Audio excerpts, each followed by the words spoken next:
All right, guys, are we seeing the making of another election infection? That's what we're going to tackle today.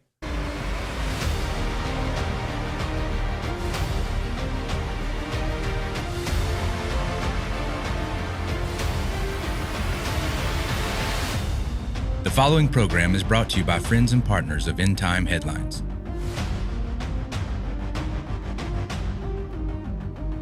All right, what's going on, everybody? It is Monday, November the 27th. This is End Time Headlines. I am your host, Ricky Scaparo, the founder and the voice of End Time Headlines. We want to welcome you to tonight's program. We want to welcome everybody listening by Apple, by Spotify, you guys watching by Rumble, by YouTube, and by Facebook Live. Listen, if this is your first time joining us, welcome to the broadcast. Let us know in the comment section below that you are new, and that if this is your first time, let us know that you're new and where you guys are joining us from. As always, guys, we would appreciate it if you hit that like button, hit that share button, hit that bell notification. This is what pushes our material and our programs out there on these algorithms, on these systems in which we listen to. People listen to the program or they watch it. This is how we're able to get our content out as well. And if you'd like to follow our ministry, keep up with everything that we're doing, don't forget to download our free app. It's available on Apple and Android devices. You can just go to your Play Store, depending on what device you have. Type in End Time Headlines. If you're listening, once you see the official trademark ETH logo, just hit that download on that Play Store, wherever you get yours from. Hit the yes to push notifications, and you're going to be good to go with every headline and every podcast when it is readily available. All right, so the U.S. is sounding the alarm. Here we go again. This is another, it's almost like a repeat, guys. We're on that 4-year election cycle. The United States is sounding the alarm after a new Chinese pneumonia outbreak is raising, quote, serious questions. From the Daily Wire, U.S. officials began expressing concern this week about a new outbreak in respiratory illnesses in China that have sent a surge of children to the hospital. As the country deals with a rise in respiratory illnesses and clusters of pneumonia in children, the World Health Organization formally asking Beijing for more details on the spike in cases. Britt Clennon has more from Hong Kong. Britt, good morning. Good morning, Whit. Yeah, China has given more information on these outbreaks of pneumonia among children, telling the WHO that it is not seeing any unusual or novel pathogens. Now, Chinese local media reported earlier that some hospitals in northern China are at capacity with young patients, as clusters of what was originally reported as undiagnosed pneumonia have been on the rise since last month. But these have now been attributed to common viruses like the flu, like RSV, and other bacterial illnesses. Now, so this is pretty much a mirror of what we're seeing in the United States. This is exactly what's going on in the United States. There's that uptick of the influenza virus, the RSV, all these other pathogens. And again, I cannot say too much here, guys, because if I do, this will get taken down. It'll get shadow banned. But when you suppress people, as long as we did, and suppress them from public and not allow them to build up their immune systems, this is what can happen. This could be likely what's happening. But again, when the other pandemic took place, the last pandemic, it started out like this as well. And they underplayed it, they downplayed it, they kind of swept it under the rug. So again, I hope that's not the case, what we're seeing here, that this is being, because again, if you're going to trust what's coming out of China as far as a report or their information or their update regarding this, I mean, really, we can go back and look at the data from the last time this took place, and they were doing the same thing, and it was far worse than what they were telling us. Again, let's go back to this. Health authorities note the uptick in cases may actually be because this is China's first flu season since it lifted its very strict COVID restrictions. And much like what you'll remember happening in the US, an influx of kids becoming ill when those lockdowns ended. But the WHO says it is closely monitoring the situation. All right, so again, this mysterious pneumonia outbreak, the thing that's intriguing to me is they cannot tell you what it is. If it is RSV, if it is influenza, if it is, one of these normal strains or whatever, why are they telling us it's a mystery pneumonia? And it's interesting that it's impacting children when the last time this went around, it was impacting who? Mainly the elderly. So now it went from the elderly, now it's the children. Again, reports are saying that this mysterious pneumonia outbreak has left China hospitals overwhelmed with sick children. In fact, here's a report from the U.S. Sun, quote, desperate parents clutch children hooked to IVs on hospital floors as China's mystery pneumonia outbreak worsens. And here's another video on this.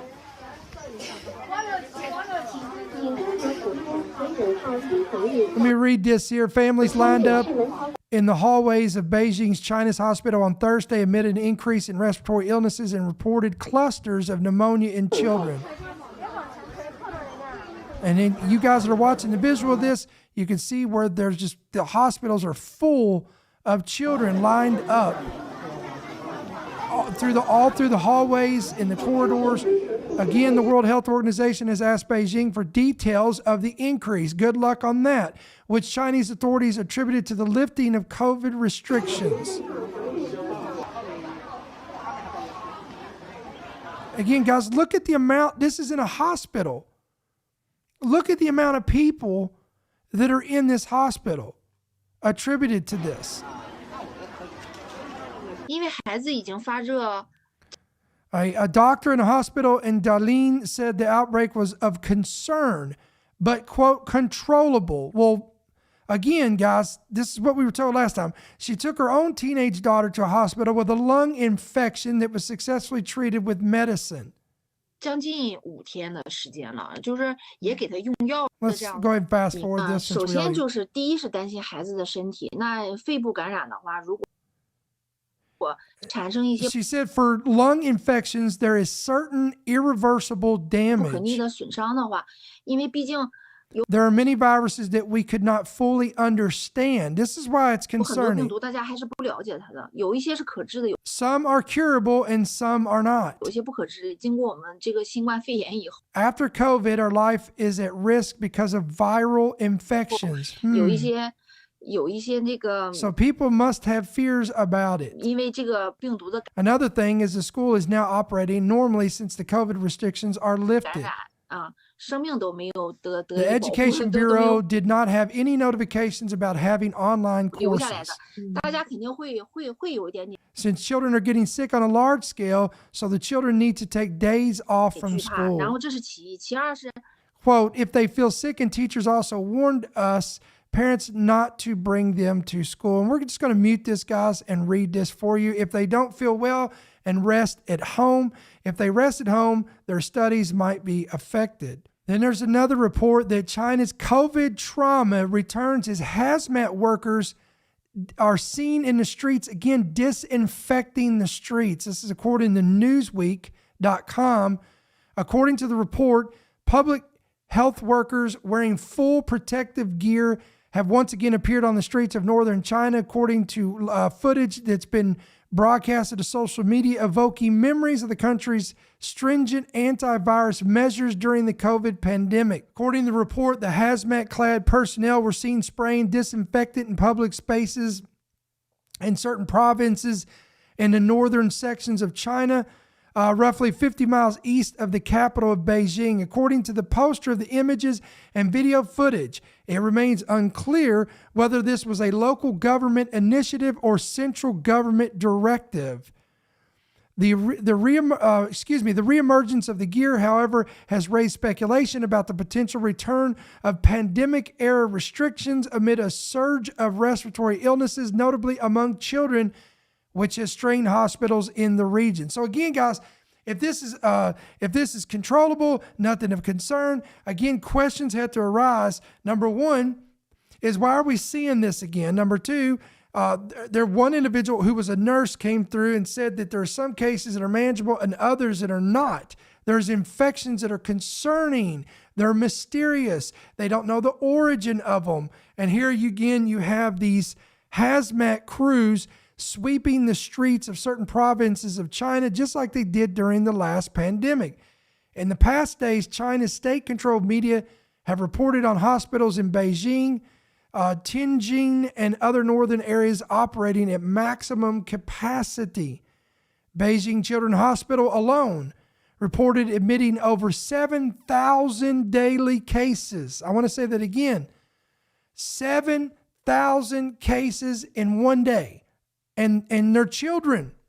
On one Chinese version of the short video sharing platform TikTok, there was video circulating showing disease prevention teams disinfecting a classroom and city streets while dressed from head to toe in hazmat suits.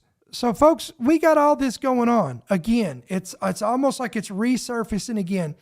Now, I think it's ironic that literally last week we warned you that there is indicators from different entities, different elite groups, different organizations that have been warning us that it's not a matter of if, but when the next pandemic is here, and that we will confront it, that we will be confronted with it rather.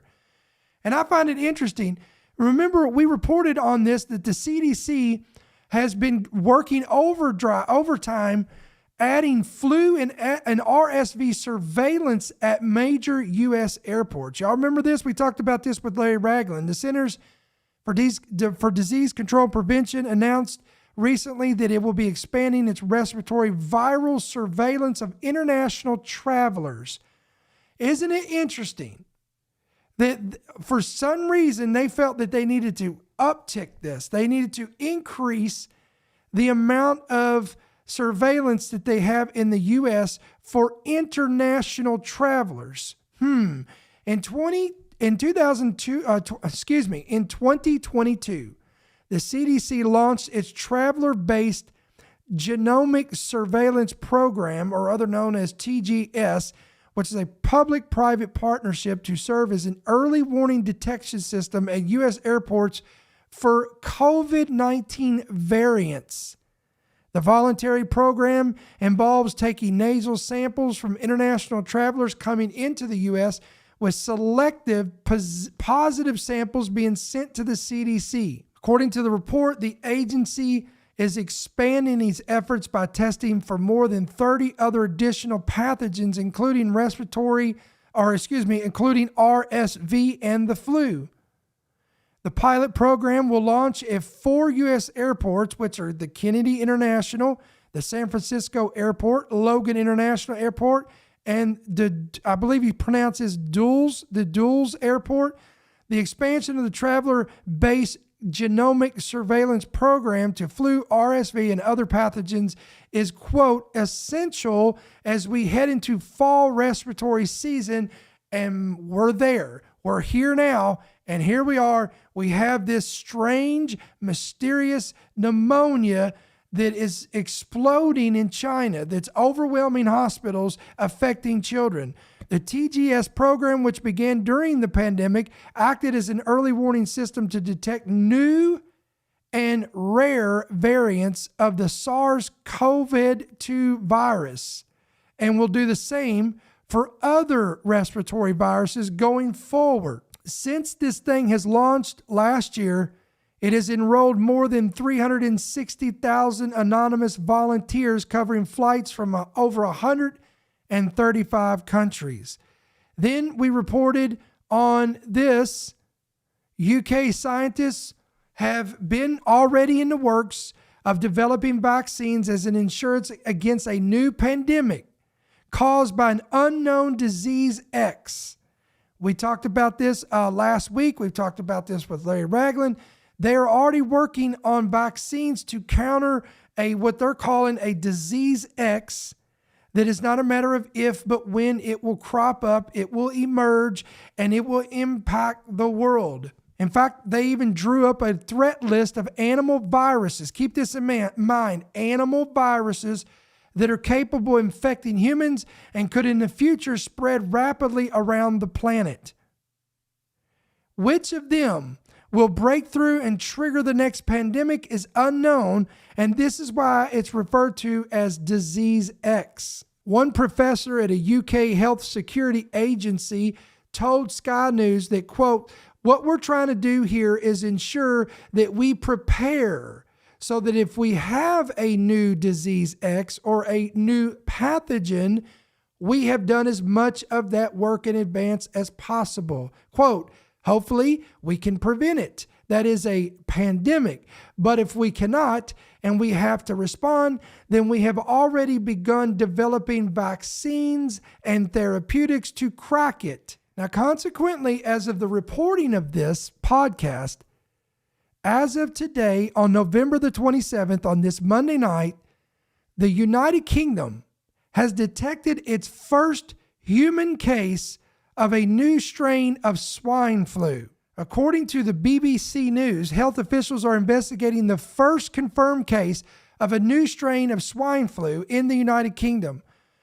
Known as AH1N2, this infection was detected in a routine flu screening test at a GP surgery in North Yorkshire. Officials said the person had respiratory symptoms, a mild illness, and had fully recovered. They are not known to have worked with pigs, and investigations will look at where the infection came from and its risk to human health. Let me say that again.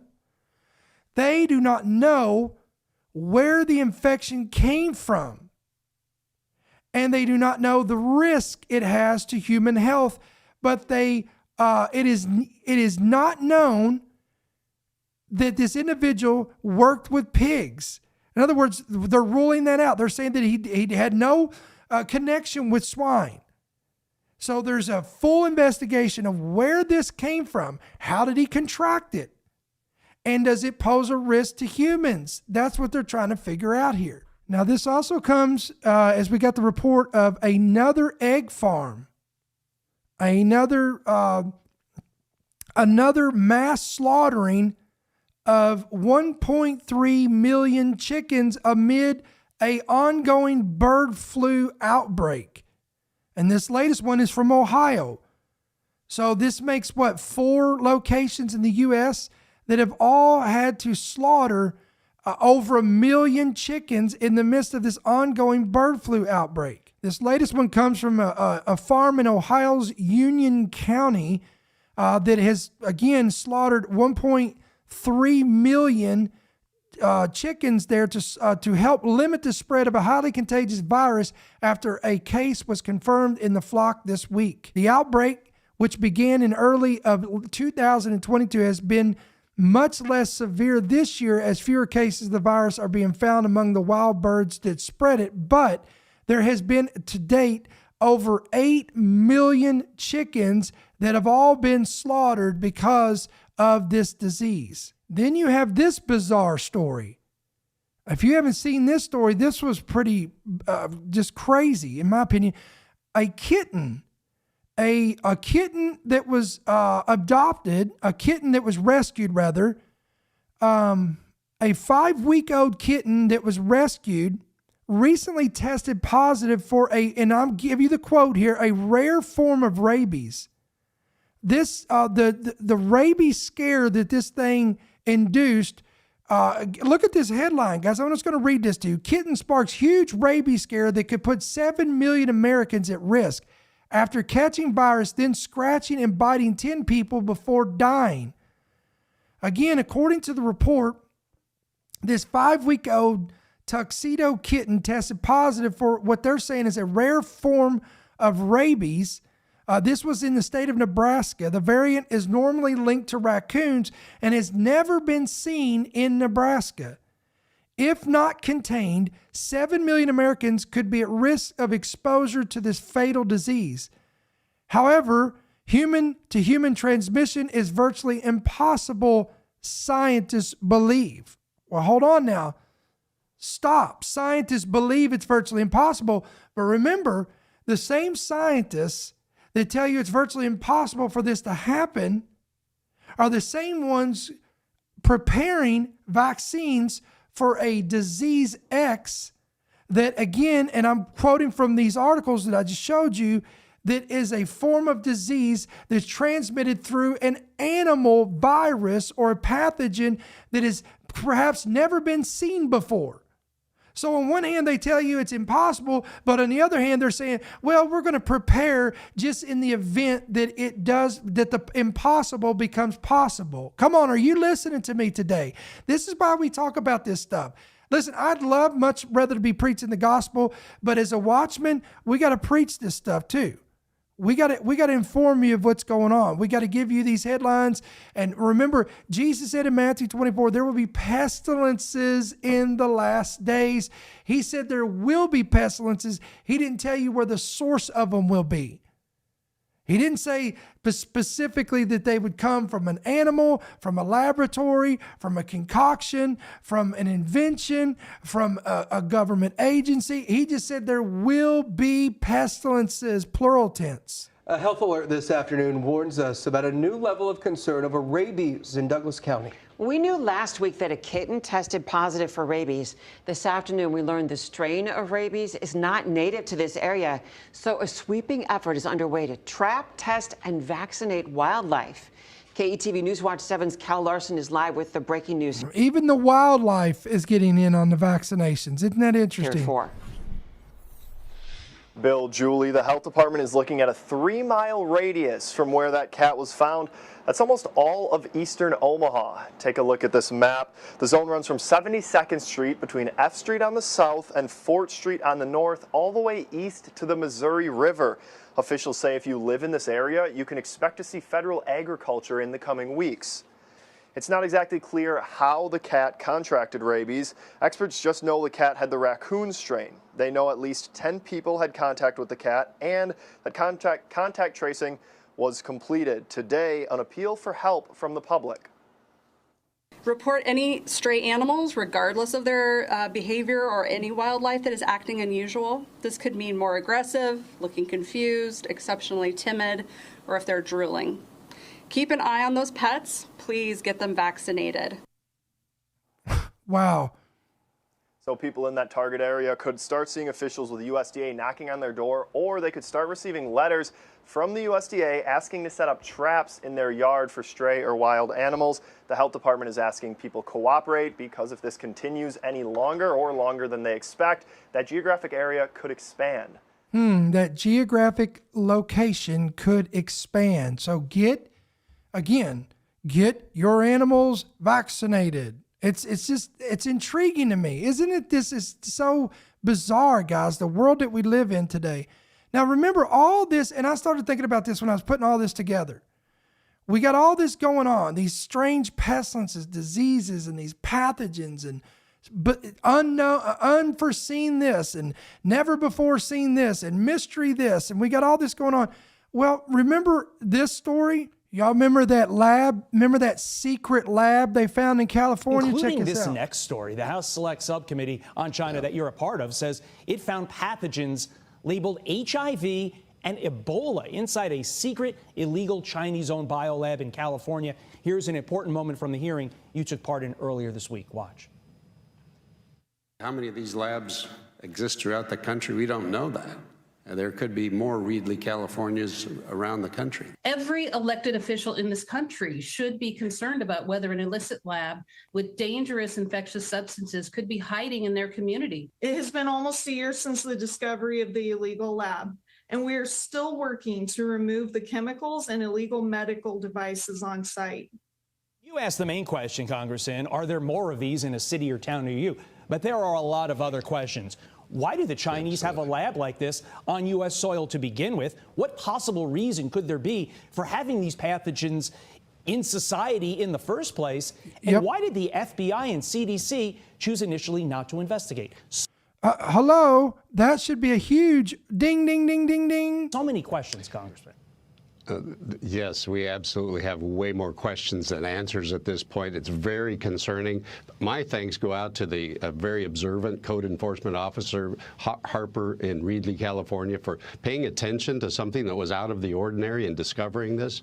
But it certainly has pointed out many gaps in our ability to make sure that these kind of things don't exist in our country and what kind of investigative procedures should be taken. How does this happen where a known criminal from another country country, comes into the United States illegally and opens up this lab and buys all of these biological pathogens that could pose a threat to public safety. Think about the magnitude of what he just said.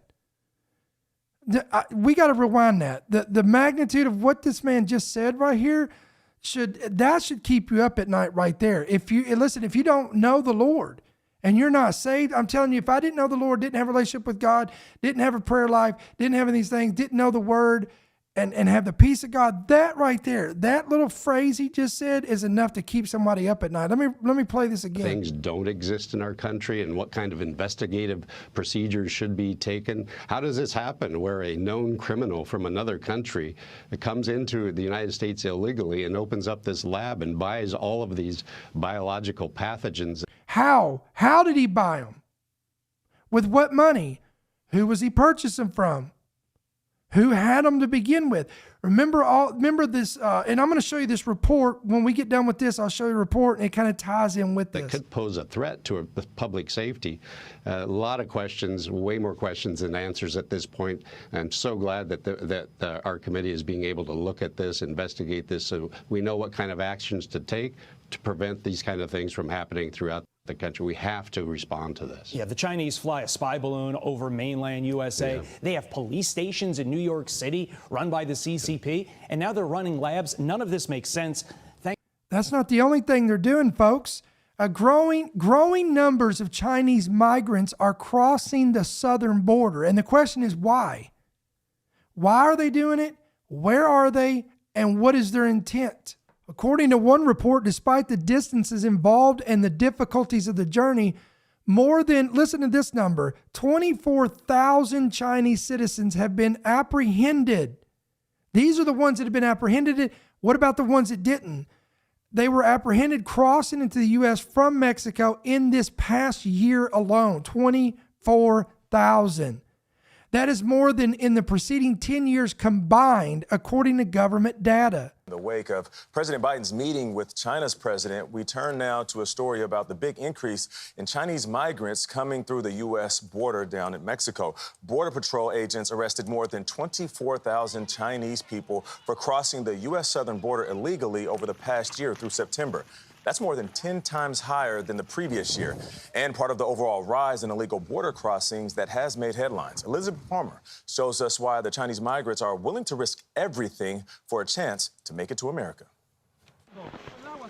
A group of migrants struggle through the rain and mud of the Panamanian jungle toward the U.S. border. Wei Wei Wang is one of them. I'm surviving on chocolate bars, he says, and running out of drinking water. He videoed the whole grueling trek, undertaken by people from all over the world, including recently a record number from China. Since January, border officials have processed more than 10 times as many Chinese migrants as last year. A surge of people with their hopes crushed by China's weak economy, repression, and corruption. The government wanted my family's land, Chen Yishao explains, and he's got video of what he says are thugs sent to beat them up. At the border, American volunteers help out the new arrivals. Samuel Schultz. We're used to seeing border crossers here, Central Americans, Mexicans, trying to avoid the Border Patrol. And here we have this giant mass of Asians coming in saying, please arrest me. Where's the guy who's going to arrest me? The route is an open secret, first from China to Quito in Ecuador, which Chinese can enter without a visa, and then onward with detailed online advice. In this video, for example, a guide shows Quito Airport on Google Maps. If you land at night, he says, don't go outside. Next morning, catch the bus to Tolcan and carry on north. The online cartoons make it look easy. It's not. So it is really sad, guys, because of the persecution, the communism and the dictatorship that they live under in their own country. And I can understand that, and many of them trying to escape that. But again, we have to ask ourselves, is there malicious intent? I find it hard to believe that every one of these individuals have that intent, and there's nobody in that group of these individuals that has malicious intents.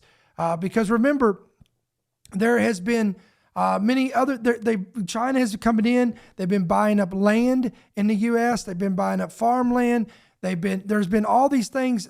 Some of these people have been caught doing nefarious things. You have a Chinese lab that was created. Katie, I want to start with you. Latest on the council that I've heard is that they actually approved this Chinese farm near an Air Force base. You are the only one who voted no, Katie. Tell us why. Well, there's a couple of different reasons why. I think that for my constituency, it's really important because it is going to be the closest to my ward. We have a lot of industrial buildings and businesses in our area where there is a significant odor that happens with them. There also are trucks, there are also trains. There's a significant impact for residents in our area that is based on just development. It's not necessarily a bad thing, it's just it does impact my ward specifically. I also had a lot of interactions with residents in my ward who had lots of questions. And so for me, it was important to vote no until we got more answers. I think that we also could have slowed down our timeline of implementation, and that would have given us a little bit more time for people to engage in a way that they felt more comfortable or perhaps more heard or more opportunity to engage. So there's a lot of different reasons of why I chose to vote no at that juncture. Katie, what percentage of the people in your ward would you say are against this Chinese-owned farm? I don't know if I would be so bold as to say that there's a percentage I could come up with. People who feel very strongly one way or the other are the ones that typically will reach out.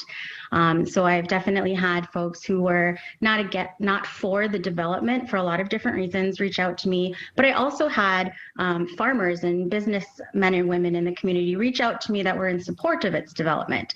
So I would say at this point, probably for the folks that reached out to me, it would be maybe half and half, but that's certainly not speaking for the entire ward. Okay, half and half. Interesting. Jeannie, the farm, you saw the graphic there, 15 miles away from this Air Force base. I read the statement that the Air Force put out. Do you think, Jeannie, it's just a coincidence that they want to build this farm so close to the base? Is it something that concerns you? I know you recused yourself from the vote. Yeah, so it was important for me to recuse myself because I worked at an engineering company that was involved with some of the task orders that were associated with that development agreement. So I wanted to make sure that there wasn't any impropriety or sense. So again, we have to listen. The bottom line is we need to be awake. We need to be alert. We need to be vigilant about what's going on. And these things are only going to increase. So again, pestilences, famines, all these things, and I think it's ironic that it seems like there's this cycle. There's this cycle that always comes about, and it's usually every 4 years we see these new viral strains or whatever, these pathogens that just so happen to pop up on these 4-year cycles. So again, use discernment, be awake, be vigilant, and pay attention to what's going on. Again, endtimeheadlines.org, endtimeheadlines.com. Again, that's our main website. Please don't forget to bookmark it. Download our free app. This is how you're going to keep up with our ministry, podcast, all of our headlines, all of it's going to be there. Download it today. Hit yes to push notifications, and you're going to be good to go. Guys, listen, we appreciate you coming on here tonight. Tomorrow, for you guys that love the equipping messages, we've got a great message lined up for tomorrow. There was a headline that came out this week. I want to kind of bring that up as a talking point, and I felt like there was something out of the book of Acts I wanted to pull out and show you some stuff that why it is essential that the next generation or this current generation, the Gen Zs, it is essential that we do whatever we can. When I say we, I'm talking about us, the older generation. We have to make a way for these individuals to experience a genuine move of God. It is our hope for our nation, guys. What happens when all of us go on to be with the Lord, if the Lord tarries and we go on to be with the Lord, we have to have another generation that's going to carry this baton. We have to have another generation that's going to continue the work of the gospel and spreading the gospel into all the world as a witness, and then the end shall come. So we're going to talk about that tomorrow on Tuesday the 28th on our 7 p.m. Central, 8 p.m. broadcast. Until then, guys, again, we want to ask you if this ministry is a blessing to you, it encourages you, it informs you, it gives you revelation knowledge, whatever the case may be, all of the above. We want you to pray about becoming a monthly partner. You can do that 2 different ways. You can give electronically through the app. Right there on the bottom, it's easy. Just click on that donate button. You can give there electronically, or you can go to the main website, endtimeheadlines.org, endtimeheadlines.com, or you can give by check or money order right there on your screen at End Time Headlines, P.O. Box 1391. That's going to be Monroe, Georgia 30655. So, again, we appreciate you coming on tonight. Don't forget to share this. Get this out there. Hit that bell notification. This is just going to push our material and our messages out on these algorithms. So we're going to sign off for tonight, guys. Again, don't forget to come back tomorrow night. You're going to love it. If you love the equipping, encouraging messages, you don't want to miss tomorrow night's message. So until then, may the Lord bless you, may He keep you, and may His countenance shine upon you. We'll see you tomorrow night. Thank you for listening to the End Time Headlines podcast. We pray that you've been blessed and equipped by today's message. For more information about how you can help partner with our ministry, please visit endtimeheadlines.org.